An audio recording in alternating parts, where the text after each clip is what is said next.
Back we are, Tim Reese, along with yours truly, Jay Harper, for Game 2 of our 4 games here today on semifinal Monday.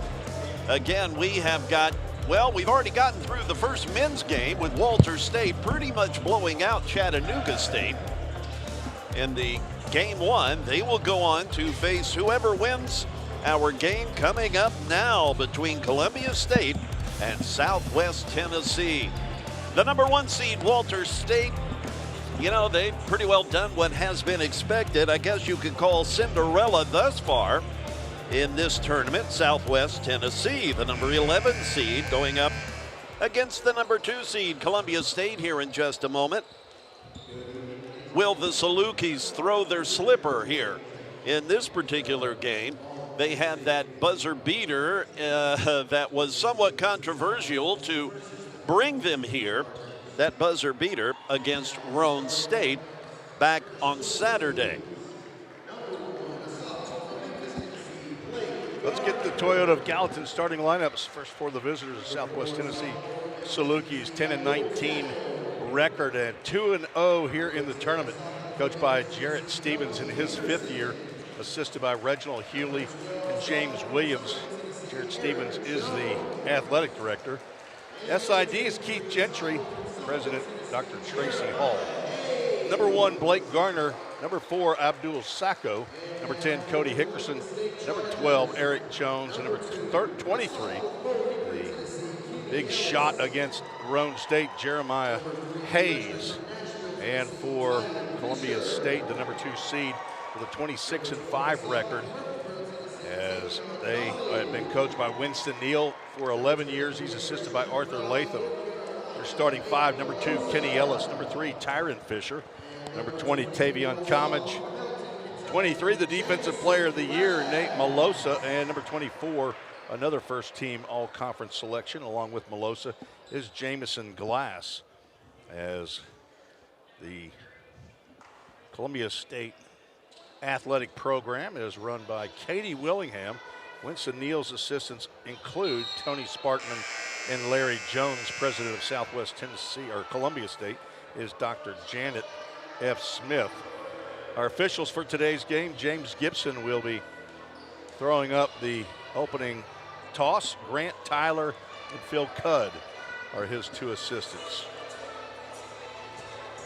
And it looks like that Abdul Sacco will be tasked with the opening tip up against Nate Malosa, number 23 for Columbia State. Again, Columbia State in white, and the Salukis, they've been in black this whole tournament.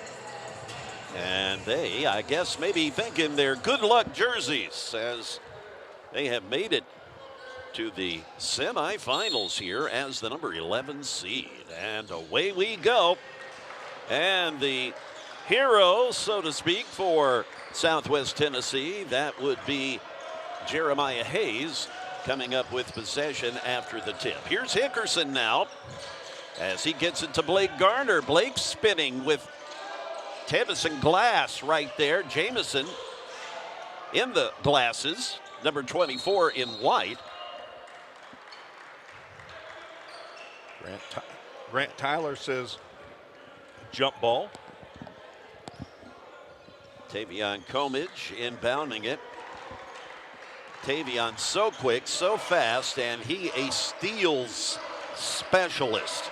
So be on the lookout for him in that regard, as he now gets the bounce pass over to Fisher, who can't connect. So we're about 45 seconds in. No score as of yet, as these teams continue to feel one another out. Even though, you know, everybody in this tournament, they've seen each other a couple of times this year. But still, it does take a bit as the ball stripped away from Hayes. It still takes a bit to kind of get your sea legs, so to speak, as Malosa, albeit the defensive player of the year, coming up with the first offense in this one for the Chargers. Now Garner off the glass. Can't get that to fall, but there is Sacco to answer to put 2 in the hole for the Salukis. Trying for the three-pointer is Tavion Comage. He strikes first from the three-point line. Second leading scorer for Columbia State, has balanced scoring throughout their 15 or so that they'll play on a regular basis. When you look at their stats, no one player jumps out with these huge numbers because Coach Neal does spread things around. He'll bring in 5 players at a time. As that shot is short, Comage coming up with the rebound, tried to pass it over to Glass, but just a little bit long on the pass. Blake Garner playing defensive back there as Glass was running the post. Kenny Ellis inbounding it now. Melosa looking for some help. Gets it out to the perimeter to Comage. A couple of 23s working on each other, but a huge height disadvantage to Hayes. Comage feeding it back over now to Melosa, who fires it over to Tyron Fisher. Fisher now, he pops a three-pointer. So two 3-point attempts, and they got both of them. A 6'5" freshman from Nashville's Hillsborough High School. Here's Eric Jones now backing away with the jumper off the back of the rim. There's Comage as he takes it all alone, then tries to dish it off and does to Glass at the last split second. It looked like he was going to go to the hole, but managed to feed it off to Glass. And quickly, while the scoring kind of was a little slow to develop, it has come alive here as almost 3 minutes has elapsed with Columbia State up by 8 with a 10-2 differential. Well, we've got a moment. Let's give some props to our broadcast team. Didn't do it in game 1 and said I would do it early. Of course, the quarterback, the lead is A.J. Fawson, the chief engineer here at VolState, and Tamira Dreer, our director. Russell Wilson is on graphics. Jonathan Hughes running audio. Camera operators up on the mezzanine. Barry Inslee and Ayana Borer down on the floor. Big tall William Sexton is handling the mobile camera. See if I missed anybody here. Oh, Jay Harper is one of the broadcasters. Eric Jones inbounding it and giving it back and firing it now to Chris King. His shot is short, and there is Peter Luchak in the game now. Number 14, 6'11", 230, a freshman from Orlando. Also, again, we've got 5 new players. That's what Coach Neal does.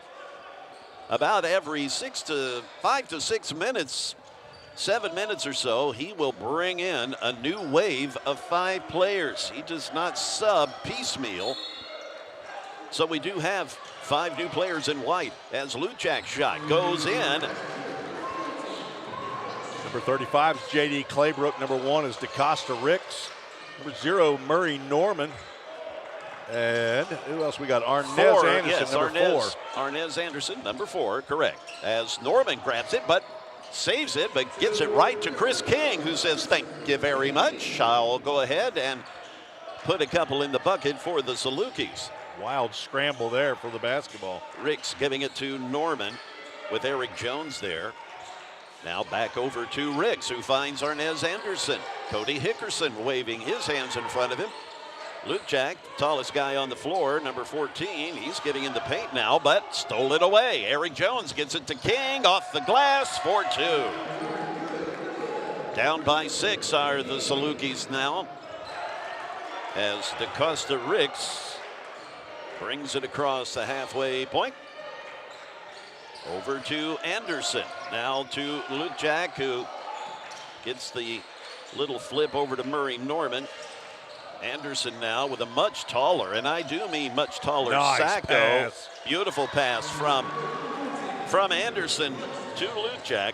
Everybody thought he was going to throw that into the corner, and he went right to Luchak.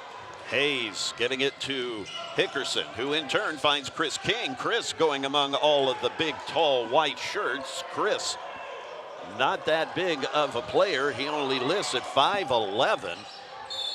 And the whistle as Anderson goes up and will also go to the foul line.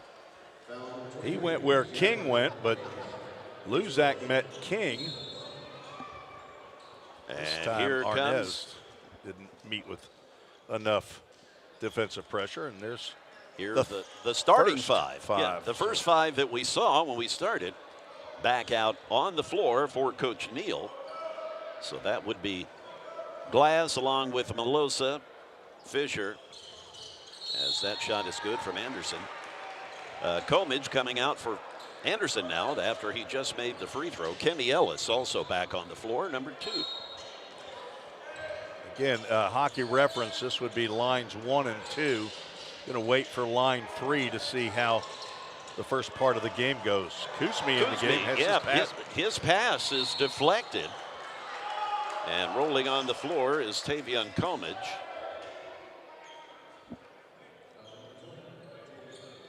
Just a little under 15 minutes to play, so 5 minutes blowing past here in this opening period, the opening half. Here's Chris King.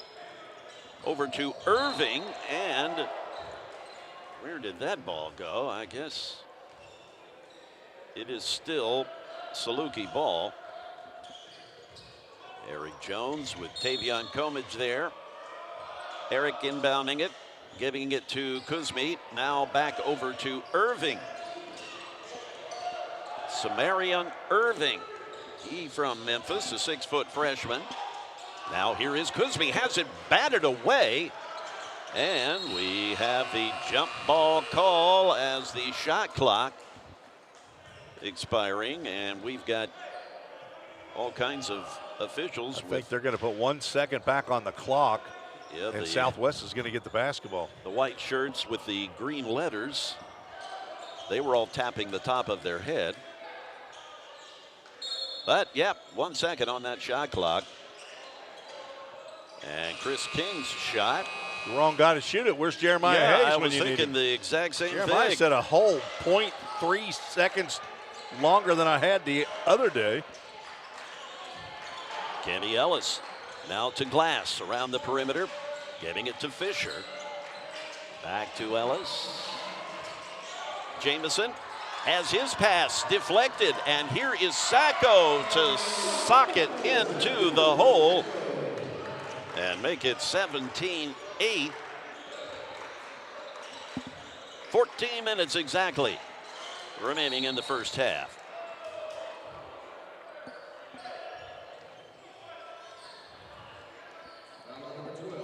Personal foul on Eric Jones.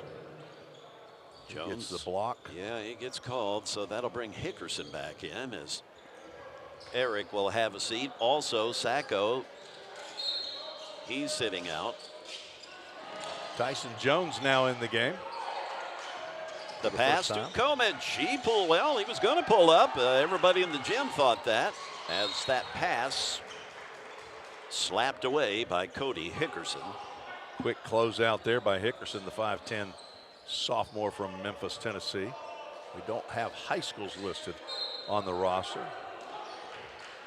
Only hometowns. Tyron Fisher gets it to Melosa. Now here is Comage with a much taller Kuzmi guarding him, but with Comage, doesn't really matter. The little pull-up doesn't go. And now Tyson Jones, as Tim says, newly entered the game, came up with it, but now Melosa comes up with the somewhat lackadaisical pass. You're going to have to be crisp with the passes up against this quick Columbia State team, especially with Comage on the floor. Kenny Ellis to Glass, and there is Comage now. Back over to Melosa, and he buries a three. Again, his offense showing itself in the early goings here. Regardless of whether he's the defensive player of the year, the man can still score as Tyson Jones tries for the one-handed jam, and he is fouled on the way up. Melosa, the defensive player of the year, tried to get a block there. He averages 3.2 of those on the season. I believe that is the leader. Tyson Jones in the previous game had a little trouble at the free throw line, and that appears to continue here, at least in his first attempt. Melosa is actually second to Abdul Sacco, 3.2 to Sacco's 3.4 blocks per year. A block, Tim, a block specialist is in the building. That would be Gene LaFleur. He is in the building, currently attending Tennessee State. He, the defensive player of the year last year for Southwest Tennessee. And he currently in the building to root on and support his former coach, Coach Stevens. And of course, he knows many, if not all, of the players for the Salukis, especially the sophomores. A technical foul free throw being shot here by Comage. Not sure what happened.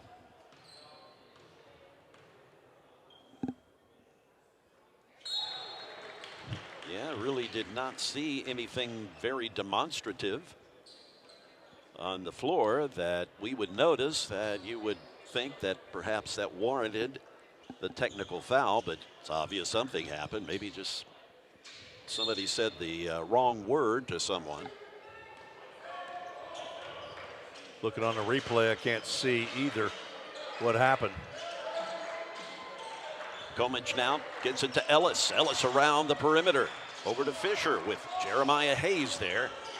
Fisher with the height advantage. Of course, just about everybody has the height advantage to Hayes. There is Jeremiah, though. Height advantage be damned. He's going to get the rebound and fire it over to Hickerson. Cody's shot, the pull-up at the free throw line, is good. 12:20 to play in the first half. Columbia State doubled up on Southwest Tennessee, the number 2 seed, up against the number 11 seed, who is here to most everyone's surprise, except Coach Stevens and the Salukis. Comage now zigging and zagging with Jeremiah Hayes on his tail. Now Melosa, he finds Ellis. Ellis taking a step, running toward the basket, tries to lay it in. He didn't hit the rim. As the shot clock, they will call the shot clock violation, did not get it off in time. It's got to hit the rim. It can't just hit the glass.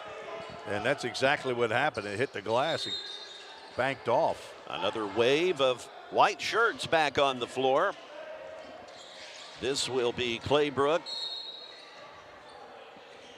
along with DeCosta Ricks.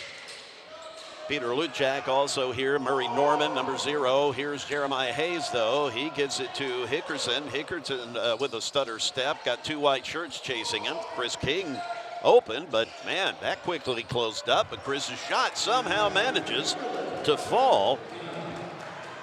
That went right into the face to J.D. Claybrook. Ricks over now to Claybrook. Here's Murray Norman back over to Luchak. Luchak and Sacco, the 2 tallest guys on the floor. And the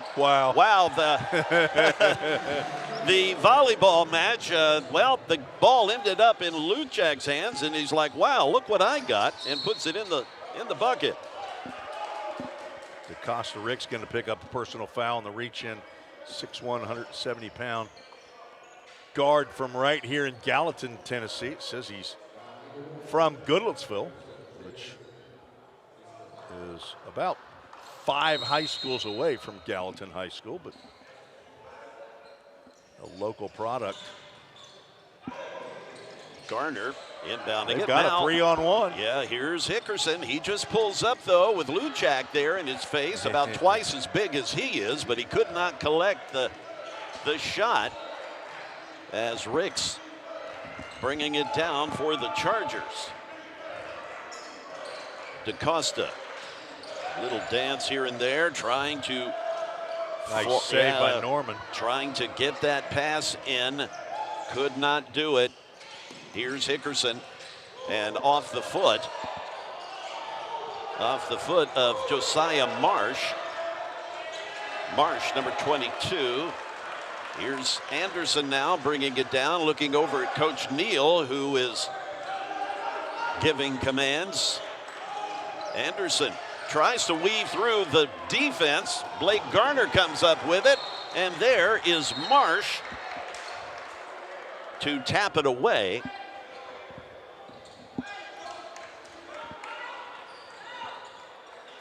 Josiah Marsh came in for J.D. Claybrook. Coach Neal was not happy with the defense for Claybrook to allow, I think that was King that just came right down the center of the lane. Here's Hickerson now, who went to Whitehaven High School, and that the shot not there. Back over to Cody, who gets it now to Eric Jones. He misses the target, and saved by Sacco. The attempt to save gets swatted out of play. Blake Garner and Josiah Marsh having a little tete-a-tete there. Had to be broken up by lead official James Gibson. DeCosta Ricks drifting down the floor. He's met by Eric Jones. Now Arnaz Anderson with Jones drifting over to cover him now. Here's Murray Norman with Jeremiah Hayes close at hand. Luchak trying to set the pick. Norman loses the grip on the basketball. Found out with the technical. It was a technical foul called on Tyson Jones of Southwest Tennessee. Is why Columbia State got to shoot a couple of technical free throws. Over to Hayes, who pulls up, gets it to Blake Garner. Garner off the glass. Good seal by Abdul Sacco there to allow Garner a free pass to the basket. Well, I know Tyson Jones was in the midst of shooting free throws when that technical was called. So perhaps had something to do with something that may have been said when that was happening. There's Ricks, and the athletic move among the defense to lay it in for Columbia State. Sacco with the pass, the inbound, gets it to Jeremiah Hayes, who waits for everybody to gather to set up the play here with 19 on the shot clock. Garner trying to set a pick of some kind. Now it's over to Ricks, or pardon me, over to Hickerson. Now there is Anderson, who comes up with it over the mishandled basketball, and Ricks cannot hang on. The pass a bit behind him. And the starting five making their way back on the floor for Coach Neal with 8:23 to go. So Neal at this point has just used 2 waves of 5. He has 3. At least typically he will have 3 different additions of 5 players, as that is stolen, but we get the whistle. Tyron Fisher picks up the reach-in foul. Nearly had a turnover, thought he did. That'll be his first foul. Hickerson, as he tries to post up, now turns, shoots off the glass, nothing there. Fisher with the rebound, drifting down the floor. A pass to Melosa, who bulls his way through and shoves Eric Jones out of the way. The quick pass now over to Jeremiah Hayes, and he lays it in. The quick fast break to put 2 on the board for the Salukis. Under 8 minutes to play in half number 1. The winner here facing the number 1 seed, Walter State, who won earlier today in a blowout, 95-64 over Chattanooga State, as Hayes falls to the deck.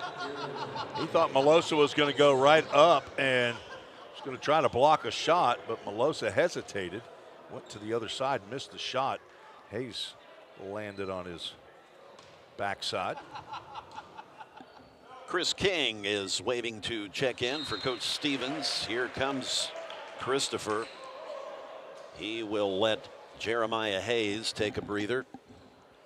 Melosa still at the line for shot number 2. Columbia State had winning streaks this year of 13 games and 9 games. Christopher King with Tyron Fisher there. Kuzmi setting the pick. Fisher goes around. Can't get the shot to go. And coming up with it is Comage. Tavion, that dude's everywhere. This is Fisher now. Comage all by himself, waving for the basketball in the far corner. Glass being fronted by 6'2" guard Dominic Taylor. There is Glass. Tried to get it off the glass. No go there. And Kenny Ellis's shot is short, but there's Comage for the putback and the save. Down the floor now comes Hickerson. 2 white shirts converging on him. Now 2 on top of Eric Jones, trying to get it across the halfway point. Has it swiped away by Kenny Ellis, who gets it to Comage. And the no look. Don't know if Glass was expecting that or he just couldn't handle it because it was so quick, or maybe a little bit of both. Too unselfish was Comage there. Glass expected him to go right up to the glass. Christopher King just pulls up. The shot is short. Comage, you say his name a lot in these Columbia State games. He comes up with the rebound. Now to Kenny Ellis, back over to Comage in the pretty pink shoes. Ellis finds Fisher, getting it inside to Glass with Kuzmi there. And the shot goes over everything. And the fast break over to Taylor. And Dominic has it slapped away. That'll be a goaltend, basket That's interference. What I was going to say. We have the goaltend. I knew you were. Yeah, that's well, I know. That's cool. We've got 5, just a little under 6 minutes on the game clock. We will go downstairs to get a word with the winning coach at halftime. Currently, that does appear to be Winston Neal, but anything can happen, as we know, especially at tournament time. Here is Melosa to the free throw line. A couple of Salukis waiting to check in. They're at the scorer's table. And Melosa, as it just bounces and bounces and bounces and finally falls off to the side. Sacco and Brett Garner, they come in now to replace Kuzmi and Hickerson for the Salukis. And another group of 5 getting up off the bench over on the Columbia State side. Looks like we'll see a new wave of players, a new set of faces to enter the game for the first time for Columbia State. Another 10-second violation. Looks like Winston Neal's not quite ready for that second group. Right, he had him get up, and now it's like, well, let's do a wait and see here. Hickerson for Southwest Tennessee checks in for King. Glass to Fisher. Dominic Taylor trying to guard him, getting it over to Melosa, and he draws a crowd of 3 black shirts.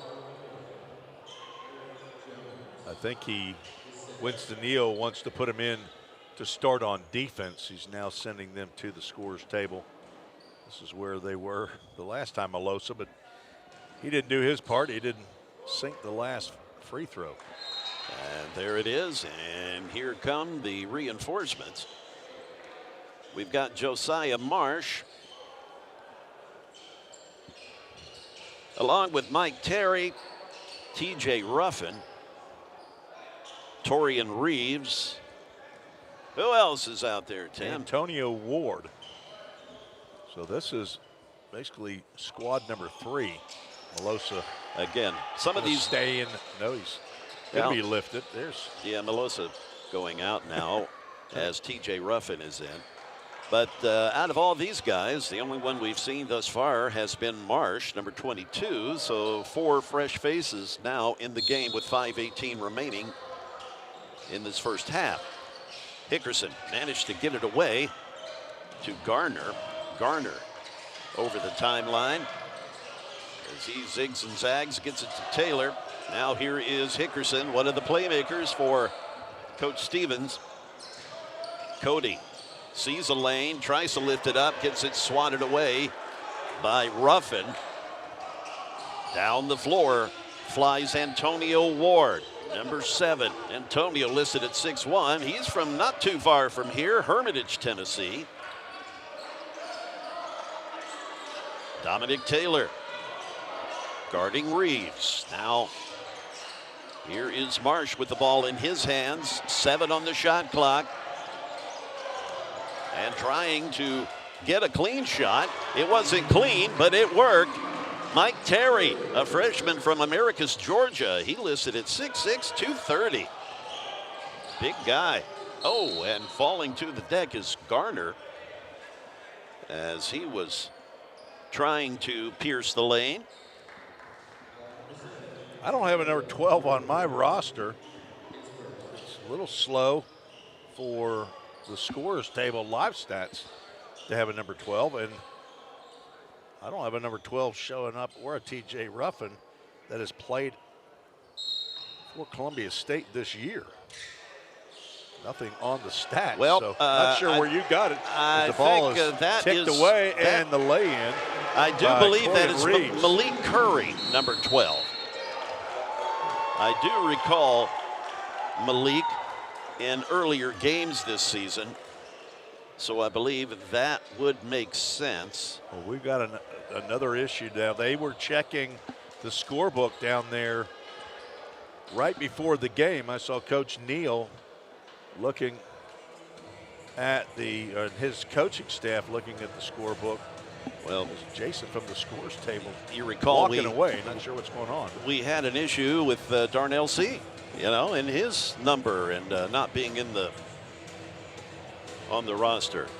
He was number 13, normally number 34, and there was confusion in their first game. Do you see a number 30 across the way there at all? Because Malik Curry's number the other day was number 30. Yeah. Well, the stats online here have Curry as number 12. What online stats are you looking at that has number 12? Same ones you're looking at. Right there, Malik Curry says number 30. Yeah, I know. He's listed. You're on the computer then. Yeah. He's listed at 30 on the paper here as well. So again, they must have given him number 12 for this game. I don't know how it has to be that difficult, although with Columbia State, they're playing half the men at the school. Was that turnover in the corner? No, not a turnover.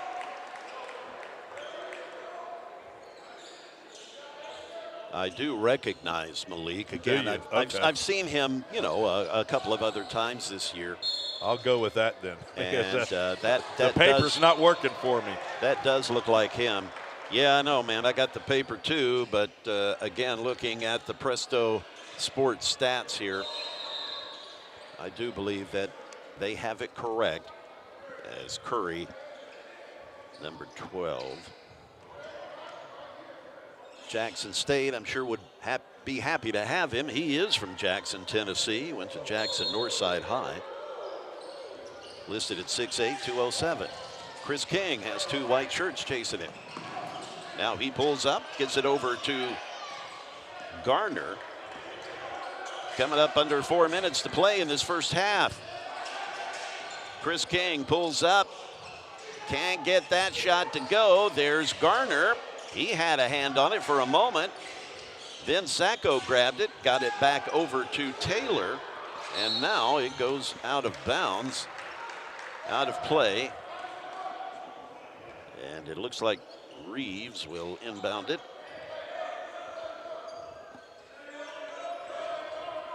Now it's populated as number 12, Malik Curry. Apparently they got that straightened out.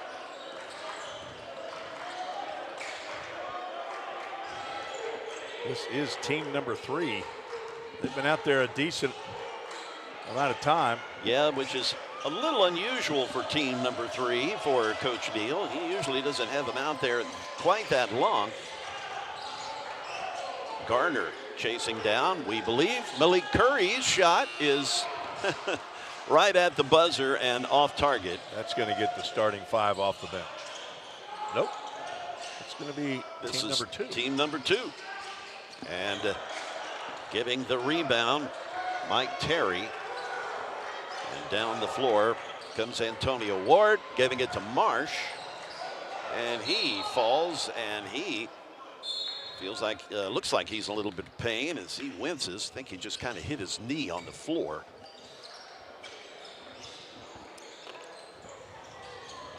So we'll have a halftime interview, and I see Mr. Reese slowly giving it up. So I'm guessing he will be the one to go down and chat with Coach Neal here in a couple of minutes.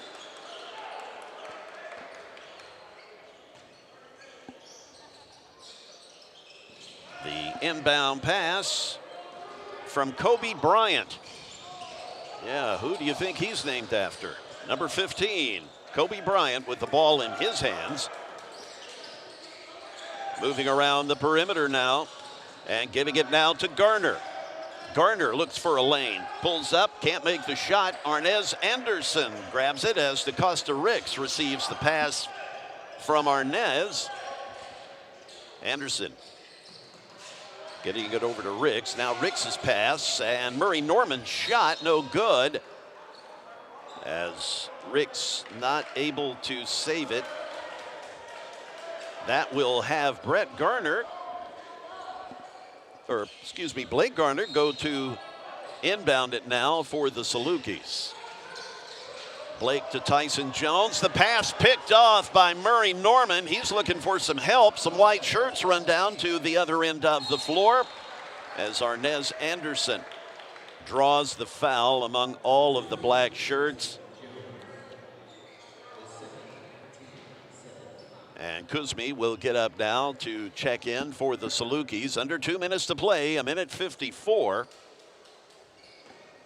And Arnez Anderson, the free throw shooter for Columbia State, as he connects there. Arnez, one of the better free throw shooters in the conference at almost 85%. And is good on both. A 20-point lead now as the Chargers pulling away from this 11th seed. Southwest Tennessee evading the defense for the moment. And there's Norman again. The second time he's picked off an errant pass. And that is Anderson, Arnez Anderson, laying it in off of the steal. The passes have to be crisp. The lackadaisical lobs ain't cutting it here. As we get a timeout call, it's a 30-second timeout. Tim Reese waving on the sidelines to Neal in his 11th year with the Columbia State Chargers. Winston has championships in his background at a number of locations, a number of levels. He certainly has developed quite the program, quite the reputation. Just a good guy, a great coach. After this game, we will get to the ladies as the number 1 seed Walter State will get the women's action underway, scheduled for 4 p.m. against the number 4 seed. The surprise on the women's side of things, number 4 seed Motlow State.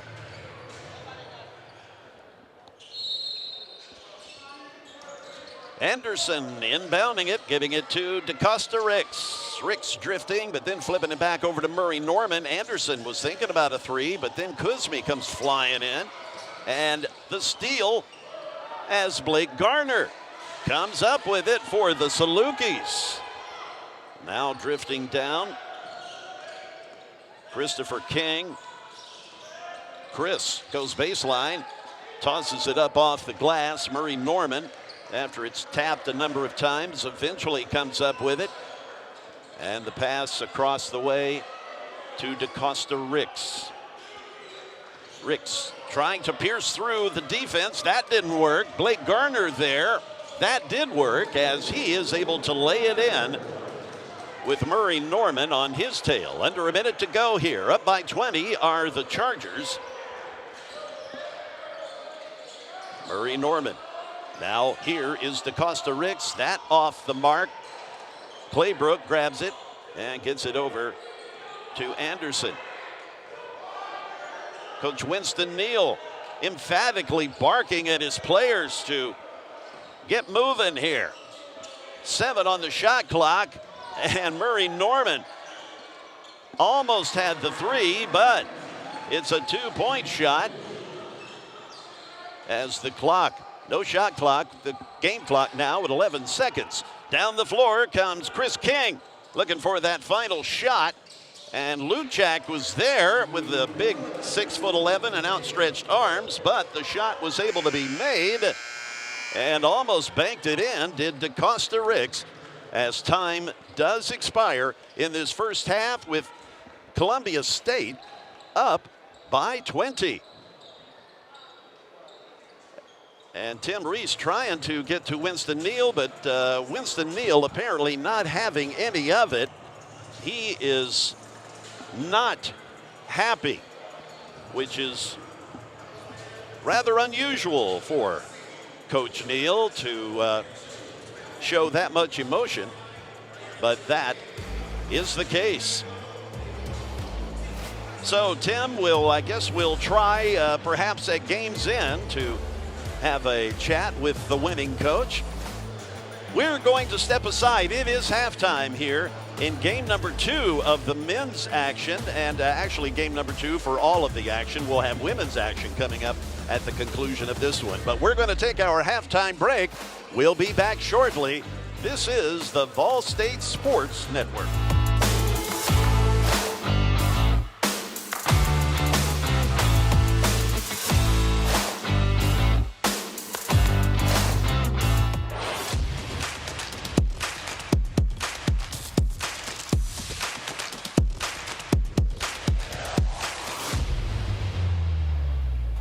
You are locked on to 5. Y'all, we got a great show for you today. We're going to talk with Georgia Bryant, a student in the music program right here at VolState. But before that, let's go on over to the Student Says segment and see what's going on there. Are you ready? Let's go.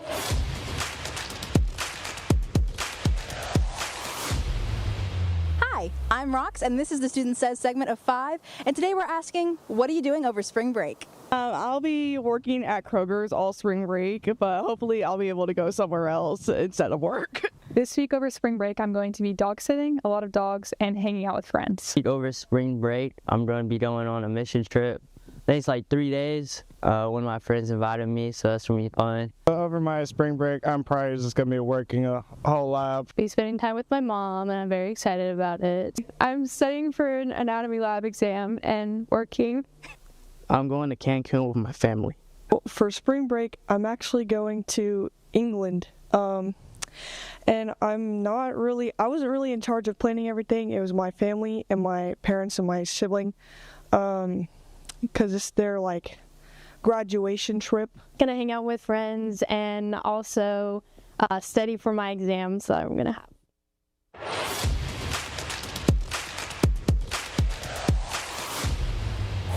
Hey girl, thanks for joining us today. Of course, thanks for having me. Okay, so tell me, you're in the music program here. What all do you do? What are you part of? What's going on?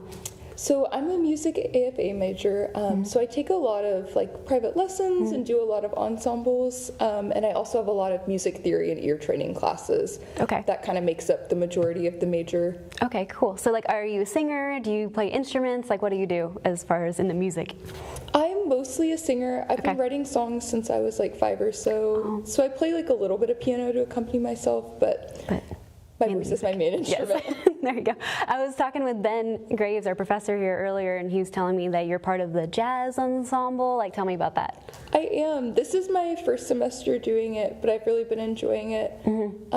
It's cool. It's a lot of like improvisation, which is a good challenge for me. Oh, fun. Yeah, and we get new pieces all the time, and we have to learn them really quick. I bet. It's like super fast. Yeah. So do you sing in that too? I do, yeah. Awesome. So like how big is the ensemble? Like how many people are a part of it?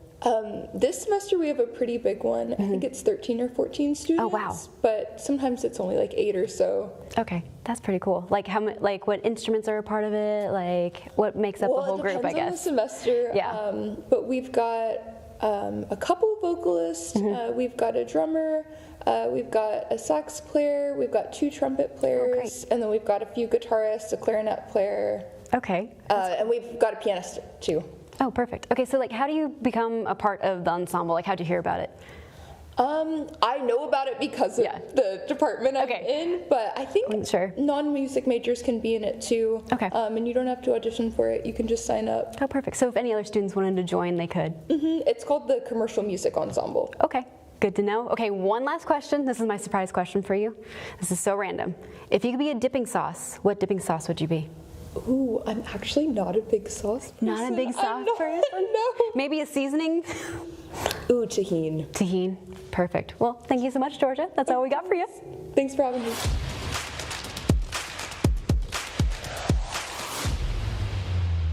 Come visit the art gallery and check out the Retro 50 Expo by Alan Messer, where you can check out artists such as Willie Nelson, Alice Cooper, and last but not least, this guy.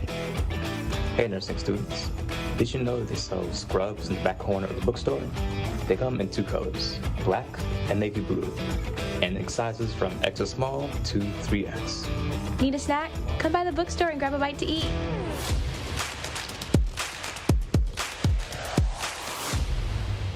And one last thing, spring break starts next week, which means there are no classes. Take some time to relax, recharge, and enjoy the break. We'll see everyone back on campus soon.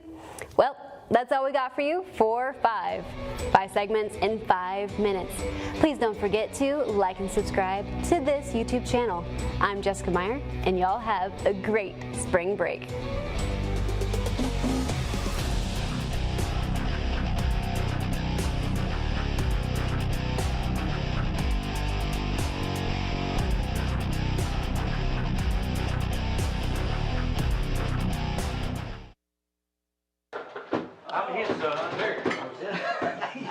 Oh yeah. Yeah, let's make a record. Y'all ready? The Possum Hunters they were the first band to play the Grand Ole Opry 100 years ago this year. Not only is it the museum's 50th anniversary, but it's the 100th anniversary of the Opry, and the Possum Hunters were the very first band to play the Opry. Not only that, they opened the Opry every single Saturday night from 1925 to around 1938, 1940. They were absolute superstars.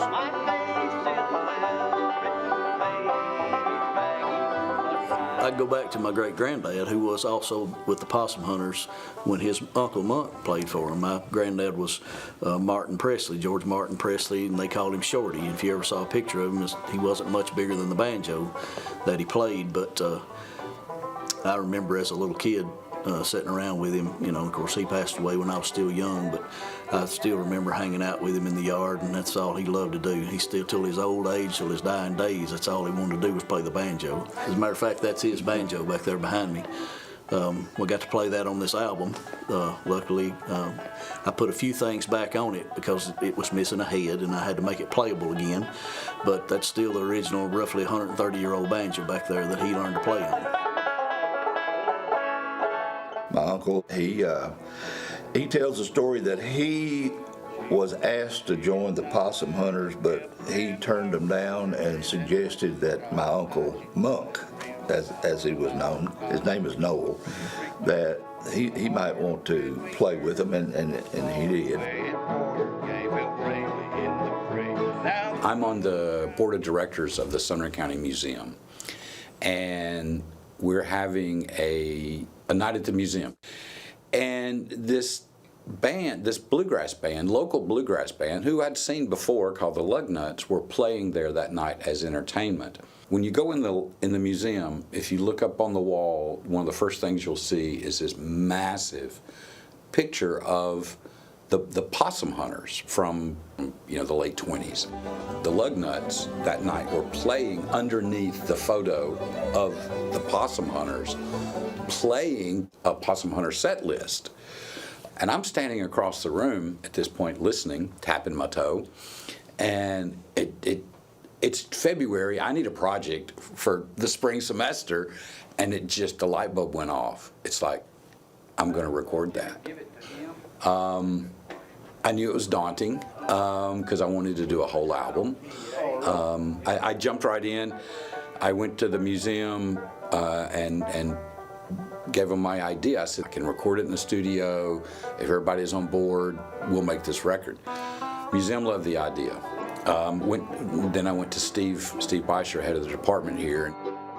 So Cole comes with the project, and he says, this would be a great thing to do. And I agreed. I said, this is something that would be great for the school, great for students, and it's a real world thing. I took it to the school and talked to the school about it, and Dr. Tostenson, the president, said it's a cool thing. Everybody's agreed that it's a really neat thing because it connects the historical part of it and the student working on projects part of it, and all the stuff that it connects together is, I think, a worthy goal to make it as good as it can be. The students did a good job on the recording. There's probably a lot of students who've never experienced one of those instruments live and in the flesh before.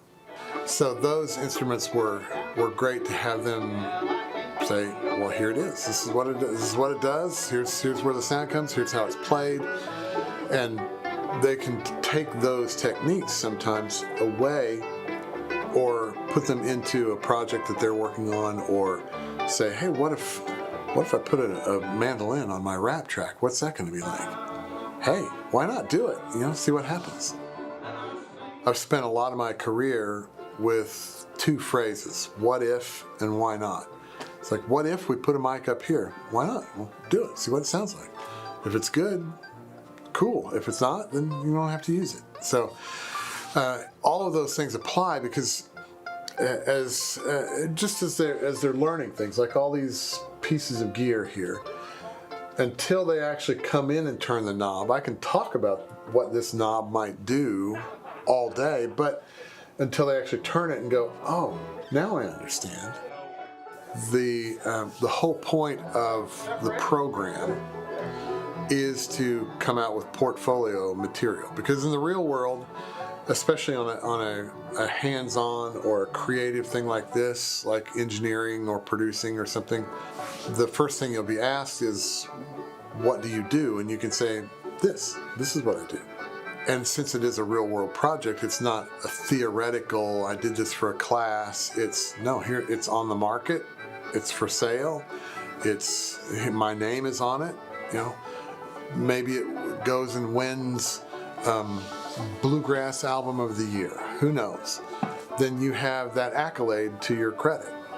So it's only good things can happen for students.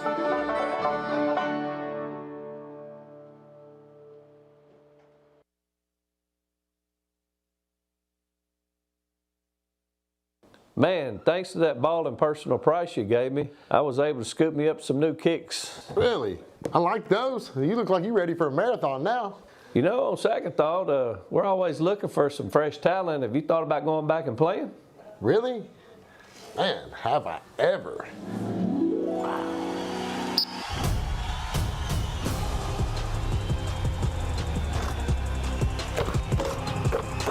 Go to the goal. There you go, buddy.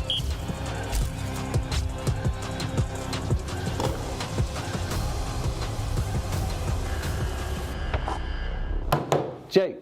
You for real, Coach? Yeah. Well, here's the thing about the personal price, Coach. Everybody at Toyota Gallatin gets it. That's what makes us so special. Well, on second thought, I think we're all booked up.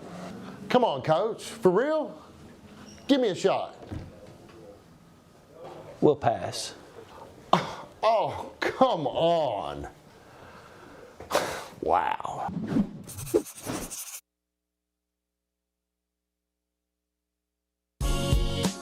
Are you missing out on $400,000?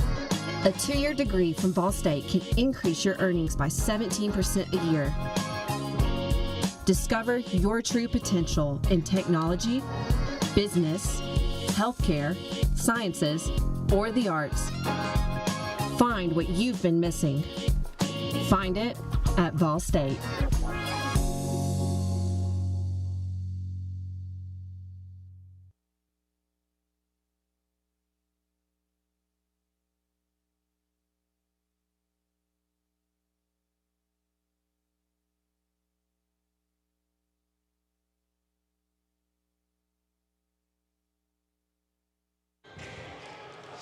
Hello.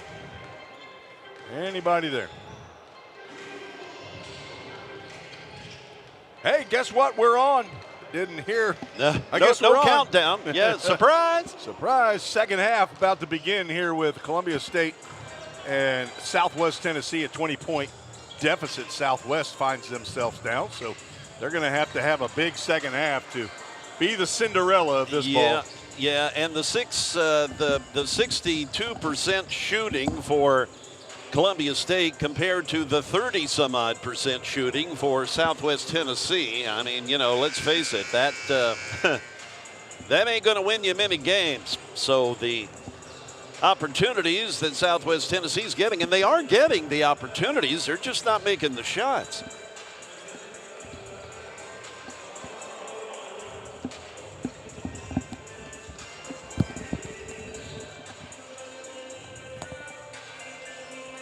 Nate Melosa leading all scorers in the game. He's got 10 and also leading in minutes for Columbia State. Abdul Sacco leading in minutes for Southwest Tennessee in that first half. He played all but 4 minutes of the first half. Blake Garner, he played all but 5 minutes. So the 20-point difference. And you got 20 minutes left in your season and 20 points to try to overcome for Southwest Tennessee. Ain't going to be easy. There's no way to sugarcoat that. And, of course, Jared Stevens, an optimistic guy. You know, he certainly is not going to allow his team to throw in the towel here by any means. Sean Thomas Lynn, our official scorer, hadn't even sat back down at the scorer's table as he was pushing the rack of basketballs away. So got started a little bit earlier than he had hoped. Kenny Ellis taking the shot. It skirts over the top of the rim, and already a whistle. Melosa going to pick up that the push. Melosa. That gets that foul call.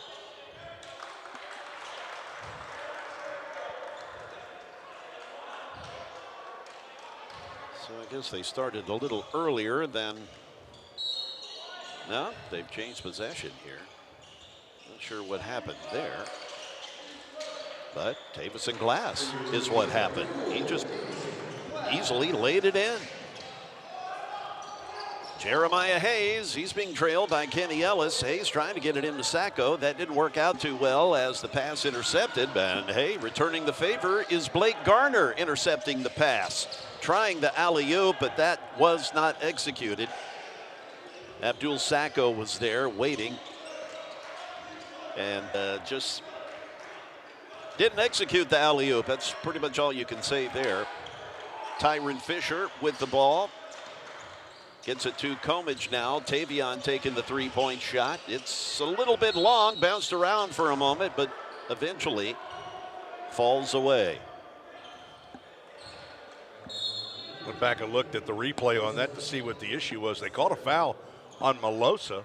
then handed the ball to Southwest Tennessee to inbound, and apparently it was a 5-second violation. Turned the ball right back over to Columbia State. Getting it out of traffic is Jeremiah Hayes as he gets it to Eric Jones, who in turn finds Blake Garner.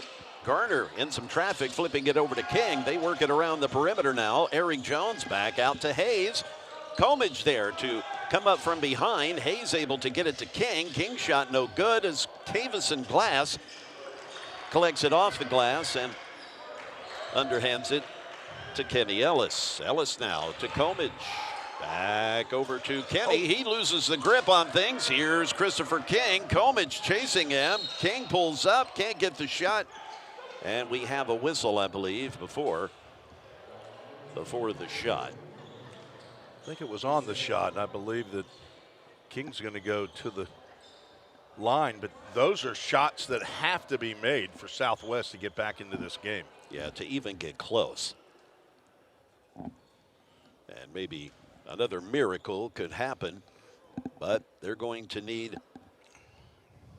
to take advantage of the opportunities that present themselves, such as making the free throws and bumping up that shooting percentage at 34% in the first half. And they only had 2 free throw opportunities in the first half, where Columbia State had 11 and made 8 shots. Still a 20-point differential here. Columbia State giving it to Malik Curry. Now here is Glass. Over to Kenny Ellis. Back to Comage. Glass calling for the ball. Jamison jumping up and having it swatted away as Abdul Sacco got a hand on it. Racing down the floor and losing it was Garner, and he's yelling at himself for losing the basketball as Tyron Fisher lays it in to put the Chargers up by 22. Jeremiah Hayes over to Garner, and Blake's shot is deflected. Sacco comes up with it to save it for the Salukis. Now back over to Jeremiah Wright, who made the game-winning shot to get the Salukis in this game when they played Roan State. Southwest coming out cold from the locker room. They came out late. Didn't get very many shots up. And they've made a couple of free throws, and that's been about it here. As that pass not going to make Coach Neal very happy. It's Malik Curry not wearing number 30, wearing number 12 in the game, and he draws the ire of the 11-year coach at Columbia State, Winston Neal, who did come back out of the locker room, and we didn't get the on-camera interview, but he just told me, he said, we just need to execute. That's not what we're not executing. So it's not a lack of effort, it's just execution. Appreciate Coach Neal coming out and being willing to do the interview. We just couldn't make it happen. Christopher King, his shot is short. Again, these opportunities can't go by the wayside for the Salukis if they have any chance of chipping away here. Time running out. 16:33 to play. I know we've not gone through 4 minutes yet, but when you're trying to make up this kind of differential, that's not much time. Well, they don't typically shoot the threes very well, and that's how you can come back from a 20-point deficit. You got to get turnovers and convert with 3-point plays. They're the last team in the conference from beyond the arc. Kenny Ellis getting it to Comage as they work it around the perimeter. Tyron Fisher pulling up for the shot, and very close, but there is Kumsi to come up with it. Kuzmi is a very tall freshman from Cleveland, Ohio. Jonathan, 6'7".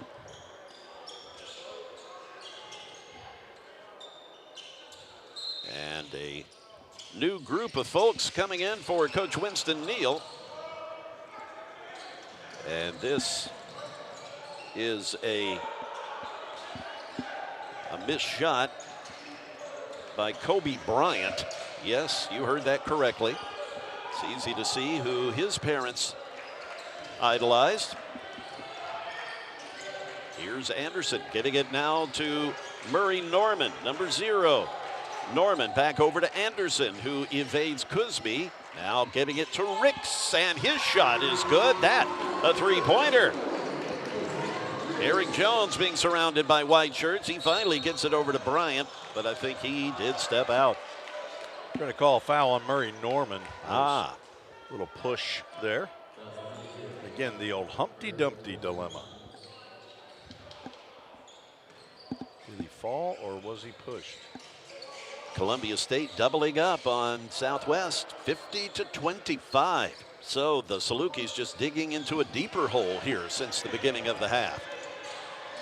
Bryant twisting and turning, can't get the shot cleanly away. The pass now to Ricks, and easily laying it in.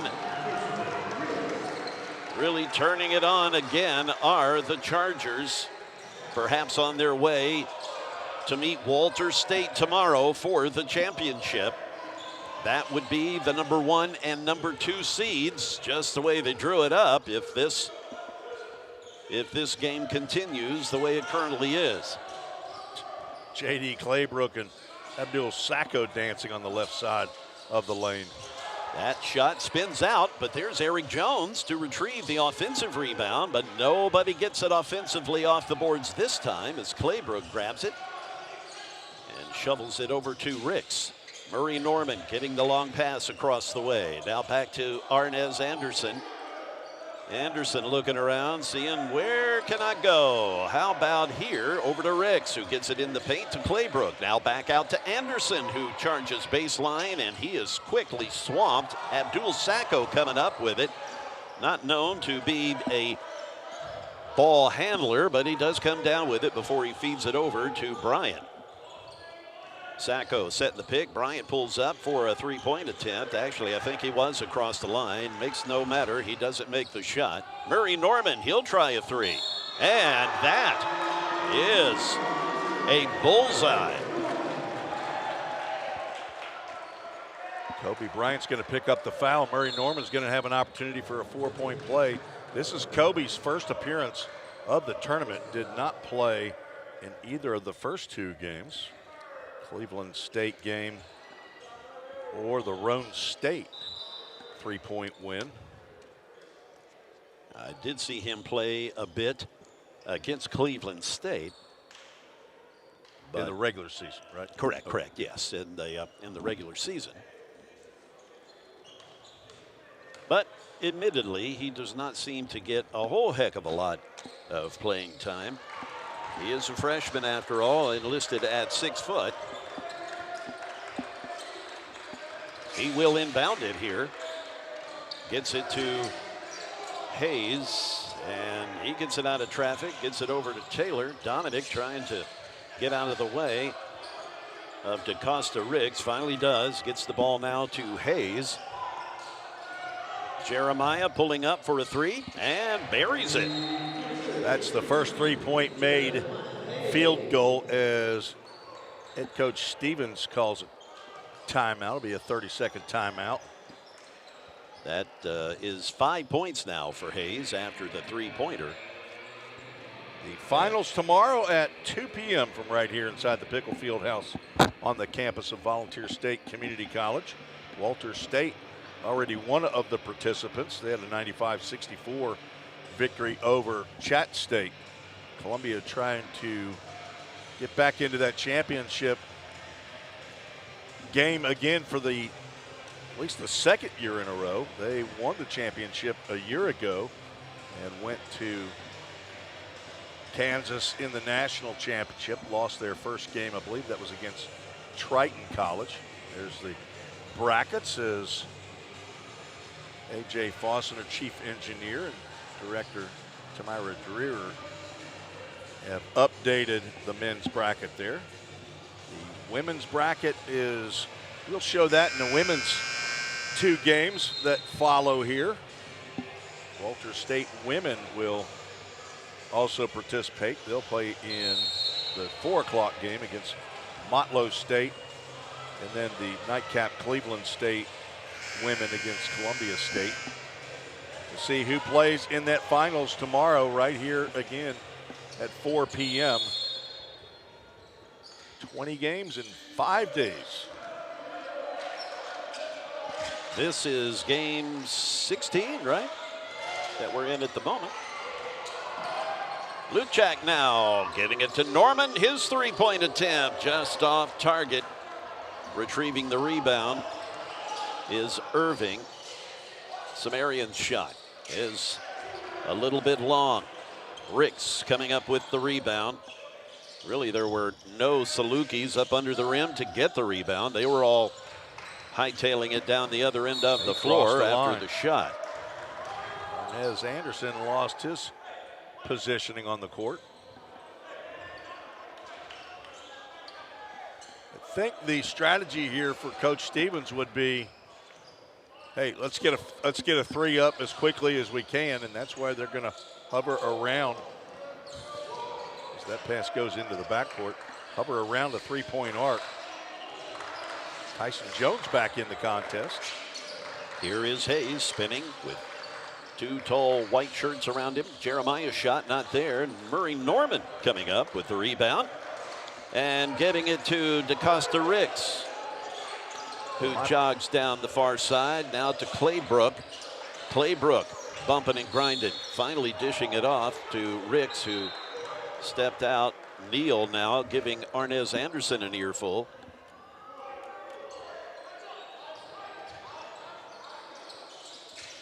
Coach Neal, a nice a man as you will find, but very, very, well, passionate, I think, the word. He likes to win. And it's a habit for him, you know, and he does not expect anything less as Luchak's shot no good. Of course, no coach does, but Winston Neal with a winning history, winning reputation. He's a sweater vest guy, though, isn't he? Yeah, I mean, he wears this same outfit. I'm sure there's probably some sort of superstition, I'm thinking, that may be part of that. But I've followed this man, and I've seen him in games for about 6 years, and he wears the same thing every time you see him. We don't know that it's actually the same. He might have five. Yeah, correct, right, correct. of the same thing, but it's right? the same look, you know. He's got the sweater vest. Whereas Coach Stevens, though, hey, he's always styling in something different. If you can style it, if you can say styling in a T-shirt is styling. Yeah. But this is the third different outfit that he and his coaches have worn, and we did ask him before the game, do you have four? And he said absolutely, as Irving goes to the rim. This is good to the free throw line. Samarian Irving up to the rim. Yeah, I'm sure Coach Stevens probably has quite the wardrobe back at the hotel. Rick Bird, the former Belmont Bruin coach, was well known for his sweater vests. Now retired. Casey Alexander's former player. Belmont having a great year. That's my alma mater. You went to LSU. Mine's a mid-level basketball team. Marsh gets the inbound and then feeds it right back over to Reeves. And now down the floor, Antonio Ward back to Marsh. And Ward will take it once again as he's greeted by Bryant. Marsh and Irving duking it out. And finally gets the ball over to Curry. And Curry juggling it. Definitely not the offensive possession Coach Neal was looking for. But they are up by 27. They've increased their lead in the first 8 minutes of the second half. This has not been the prettiest half of basketball. Bryant. Oh, and a big bump up against Marsh. And this is Tyson Jones, the left hand. Can't get the shot to go in. And Ward now pulling up, slowing it down a little bit with Jeremiah Hayes coming up to greet him. Ward And 3 black shirts chasing him, but that frees up Curry, who loses the handle on it.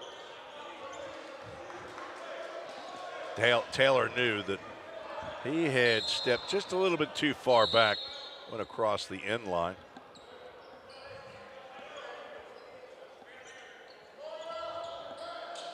Got to readjust the shot clock to just 12. Apparently not a full possession. Ward to Reeves, working it around the perimeter. Now Marsh has it knocked away from Hayes. The foot race now, Jeremiah, and the shot blocked by Reeves. But I think we get a foul call on the shot. Nope, no foul.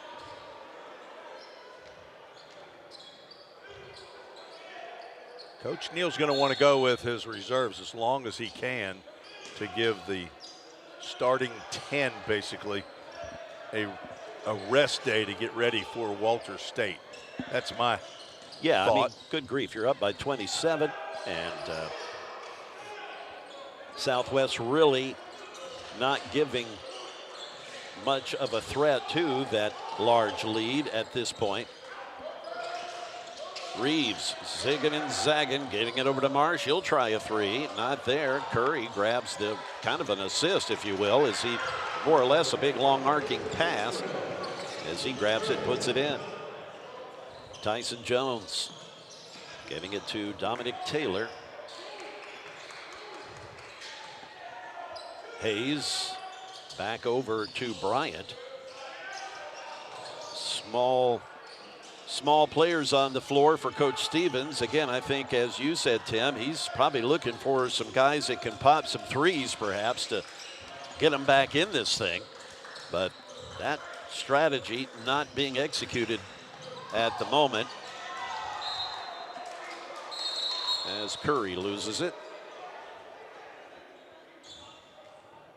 And Luchak telling Curry to have a seat, or Neal's telling Curry to have a seat because Luchak's coming in. Peter Luchak, number 14, listed at 6'7".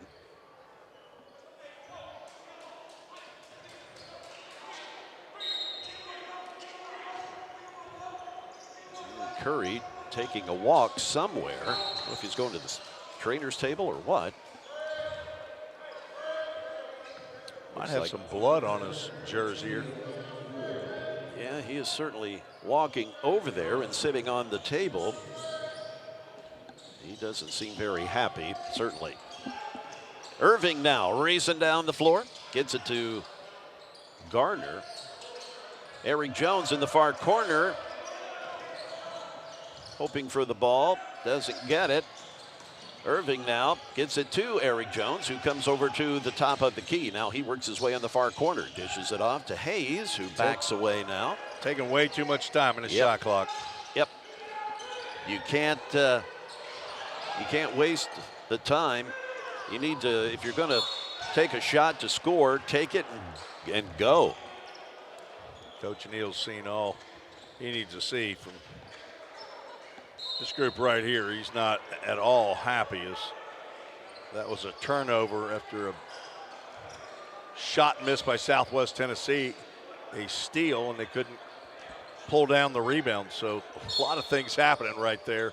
Team number 2 on the floor now with Claybrook as well as Ricks, Luchak, and Arnez Anderson, number 4, who just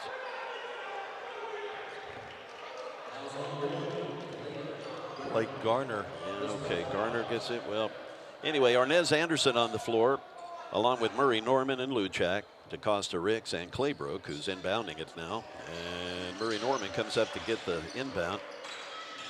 And now the ball in Rick's hands as he turns on the Jets to cross the timeline. Over to Claybrook. Norman wanted to do a 3, but then tries for the lay-in and is successful there. It's not an easy shot right there, especially in amongst players about 6 inches taller. Here's Garner.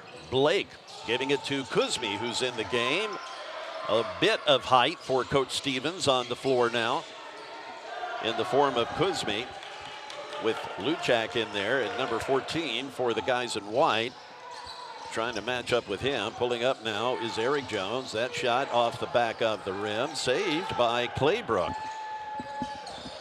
8:30 to go, and no threat really being placed by this Southwest team on what was a 20-point lead at the half. They've been outscored 18-7. Claybrook again drawing the ire of Coach Neal. I think you could be winning by 50 points, and Coach Neal's still not going to let you off the hook if you're not doing, if you're not executing to his satisfaction. But you know, that's the way you learn, and that's the way you end up being a winning program, is to always demand excellence. Oh, mercy, as Garner jumping up real quick, but frankly, I think he was hit by his own guy, but I don't know if Kuzmi was pushed into him by Luchak. But Garner got up looking like he was ready to plant his fist into somebody.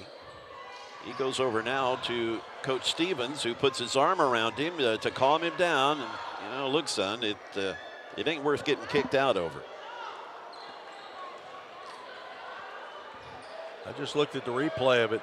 Kuzmi looked like he was trying to seal for Garner to come in for an easy layup. And I'm going to tell you, Luzak's his actions did not look egregious to me at all. Well, he just kind of put an arm in the back of Kuzmi to kind of hold him off, well, it looks like. But called a technical here. I think they called an intentional foul would be my guess. Yeah. Okay, that would make more sense, because I did not see anybody put the tee up in terms of a signal. Yeah, but I'm not sure why Garner was so upset. Yeah, you know, he got hit, but it looked like, at least in real time, it looked like Kuzmi is the one that hit him, but maybe. Oh yeah, he ran right into Kuzmi, but, yeah, but Garner, they're alleging that Luzak pushed Kuzmi into Garner. Yeah. And again, like I said, it's, you know, we're watching it, or I'm watching it multiple times and rewinding it, but when you see it live, it may have appeared a little bit more, as you see a whole lot more activity under that basket there with Dominic Taylor burying a three-pointer. A rare three-pointer thus far today for Southwest Tennessee. Luchak getting the inbound and handing it over to a guy about half his size, Arnez Anderson. Now here's Ricks, number one, up against number one, Blake Garner, as Ricks gets it to Luchak for the jam. Up by 30 now, extending the 20-point lead by 10 are the Chargers. Big pass to Garner as he was trying to go in, I think, for a slam, but was just a little too far away for that. Garner saw Luzak under the basket. He wanted to put his knee right in the middle of his chest, and he didn't care if the ball went in or not. Anderson feeding it back out now to Ricks, and now back to Arnez. Anderson shot short, and Kuzmi comes up with it with Luchak there to claw at the ball, but the Salukis hanging on to possession. The clock taken away here. Still this 30-point lead as Garner tries for the three and knocks it down. And we have a timeout. And with the timeout, we will step aside as well. Stay with us. The end of this game, merely 6.5 minutes away on the VolState Sports Network.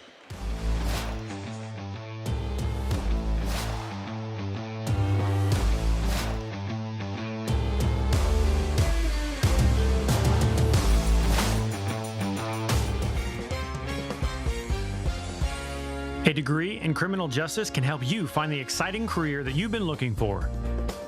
As a member of law enforcement, as a crime scene investigator, a teacher in a classroom, a detective working on cases, a lawyer or judge, or nearly any job where you get to put the bad guys away. Learn more at volstate.edu.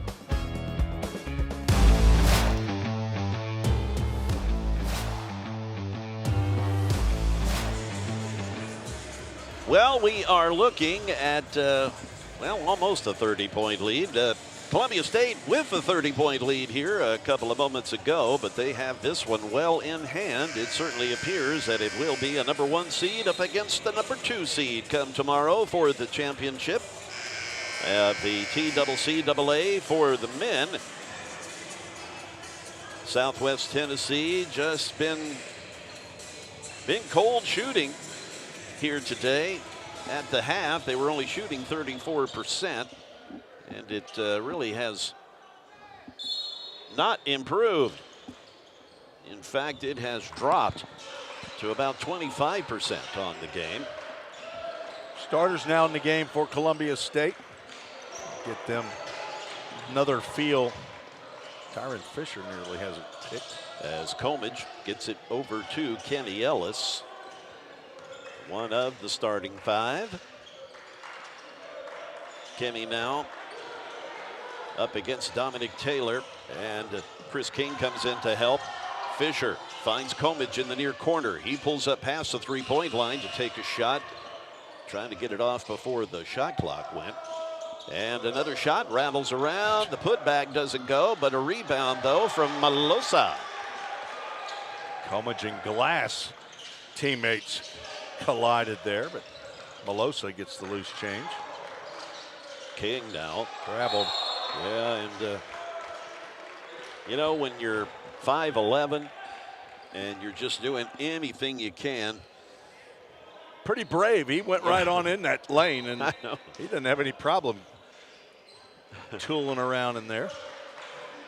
When you've got your face buried in these guys' belly button, it's might want to look for an outlet. It's kind of hard to get off a nice, clean, pretty shot.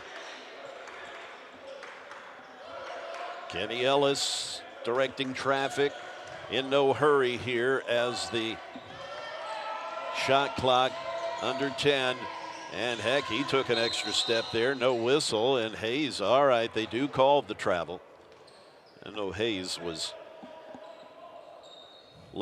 helping the officials with that travel call. Kobe Bryant re-enters for Southwest, takes the place of Blake Garner. Dominic Taylor is in the game along with Jeremiah Hayes. Yeah. Kobe Bryant, Taylor Sacco. Taylor just inbounded it to Hayes. Now Taylor gets it again, gets it over to Bryant. Bryant back to Hayes and back over to Chris King. He'll try a 3, and he is successful. He's popped down a couple of those today, but too little too late, I'm afraid, as we're under 5 minutes. Here's Comage drawing a crowd of a couple of Salukis, but that frees up Kenny Ellis, who backs away from the 3-point line. And Winston Neal constantly giving direction and instruction to his players. Shot clock at 9. Kenny Ellis over to Malosa, and his 3-point shot is good. Adding on to this extended lead are the Chargers of Columbia State. Here's Hayes now. This is Chris King. He pulls up and gets his own rebound. Back out to Hayes now. Hayes takes shoot a step. that, Jeremiah. Just go ahead and fire away. Takes a step, then backs away. Now King will try the 3 again, and he's been seeing it, but I don't think that's going to count. All right, the shot does go. Hayes will have a seat as Eric Jones back in the game for Southwest Tennessee. Taylor, Sacco, as well as Bryant, Hayes, and King. Jones and King, rather, in the game now, as Hayes is taking a seat. So it appears the magic of Southwest Tennessee's season appears to be coming to an end, as they have run into the number 2 seed here of Columbia State, doing what Columbia State does. Here's Tyron Fisher, and he tried to lay it in. Nothing doing there. Now Eric Jones racing down the floor and has it swatted away by Melosa. Jamison Glass also there. Eric Jones to inbound it.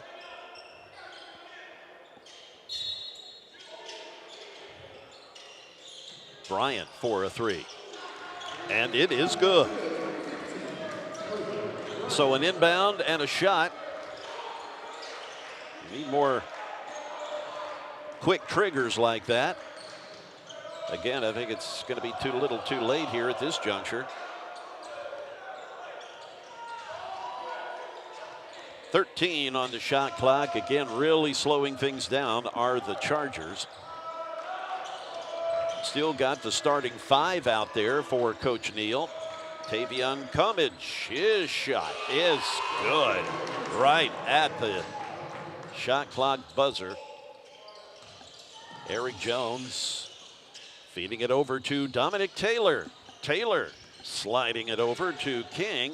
King is, man, I do think his foot was across the line, but they give him the three there. Comage now, as he tried the alley-oop. That was kind of an accidental alley-oop. I mean, the intention was not accidental, but the alley was a little bit too tall. But Fisher just still managed to tap it in. And here's Comage now after the steal. Back down, and they executed a little more flashy that time. Coach Neal wanted a timeout. And Sacco just lays it in, and Coach Neal gets that timeout. 2 minutes, 17 seconds to go on this one. We're confident we'll be able to get a chat with Coach Neal at the end of things here, as we just had a little bit of a mistiming issue the last time. It certainly was no intention on Coach Neal's part to snub the interview portion. That's just not Coach Neal's style. A 24-point lead for Columbia State, as we've been saying, will move on to face the Walter State team, who defeated Chattanooga State earlier today. Walter State, the #1 seed, Columbia State, the #2. It's going to be a slugfest tomorrow. 2 o'clock Central Time here on the VolState Sports Network. So they got the seeding right, it appears. Or at least it has worked out the way the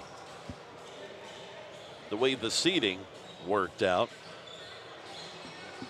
After this game, it is women's action, where the 2 teams to determine the women's championship will start to be determined. Walter State and Motlow coming up first at 4, and then Cleveland State and Columbia State. The Lady Chargers, they too will have an opportunity to advance to the championship game tomorrow. Exactly 2 minutes to play with Arnez Anderson being met by Tyson Jones. Arnez has it stripped away by Blake Garner, and Garner throws it in. If nothing else, releasing a little frustration with the jam.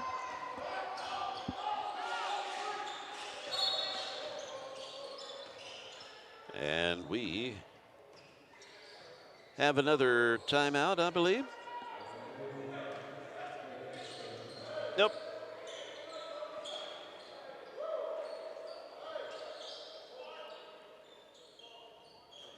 Just a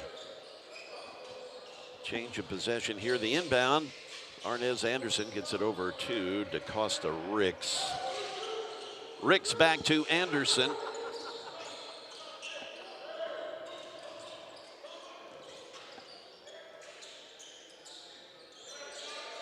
Southwest Tennessee, they pretty well know the inevitable here, as they are just kind of letting Columbia State do their thing while the clock runs down.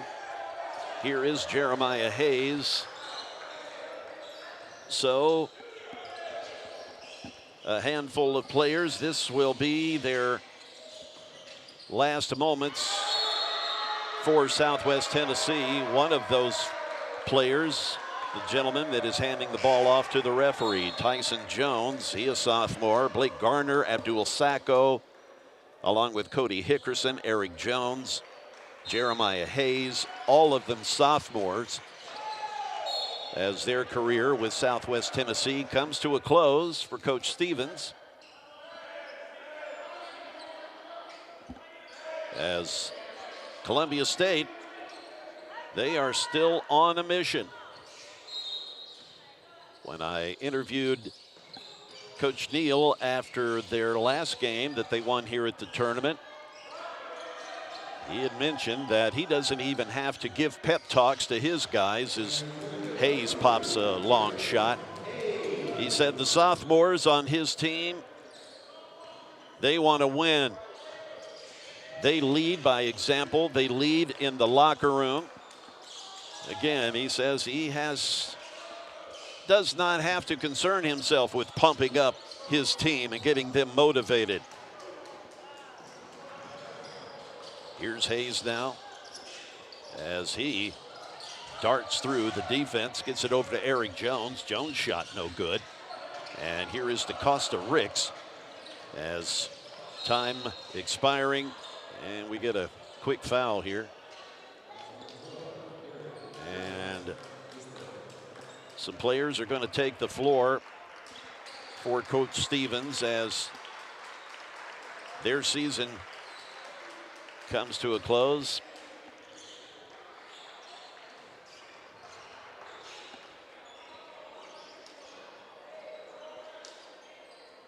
We've got Bryant, King, Irving, Kuzmi, and Taylor on the floor now for Southwest Tennessee as Coach Stevens gives his players a hug, and Coach Neal and the number 2 seed Columbia State Chargers extend their hand to Southwest Tennessee as the Chargers now move on for the championship game. It's going to be a dandy. Walter State and Columbia State. Coach Neal and Coach Stevens exchanging pleasantries. I mean, let's face it, all these coaches, they know each other. They face each other they face each other twice a year, sometimes more. And now Tim Reese has the winning head coach. All right, when I'm here with Coach Neal. Coach, a hard-fought win, those 20-plus points. It's always tough to go against Southwest Tennessee. Oh, no, they're really good. Listen, I give the credit. They're well coached. He's a heck of a guy. They've got great players. They definitely they're definitely really good. They think they won the championship. They haven't won the championship yet. No, it's like messing up my hair, the little I have. Yeah. Well, you got Walter State tomorrow. Yes. You've been with them for years. You're back in the championship game again. No, listen, all the credit to Walter is I think they're a top 5 team. I think they've been underranked all year. I mean, they are really good, and we've got our hands full with them. They obviously beat us both times we played this year. They're well coached. I mean, they are really talented top to bottom. So, I mean, it's going to be a great challenge. Hopefully it's a great game. Well, we're expecting a battle tomorrow. Go get some rest. Thank you, Coach. Thank you. All right, Jay, back upstairs. Thank you much there, Tim Reese. So that will conclude the men's portion of our day. We're now going to transition over to the women's action when the number 1 Walter State Lady Senators will go up against the number 4 Motlow State Bucks, one of the surprises on the women's side of the TCCAA tournament. So that's going to wrap up the men's portion of our day. Rejoin us here in a bit when we'll come back with women's action on the VolState Sports Network.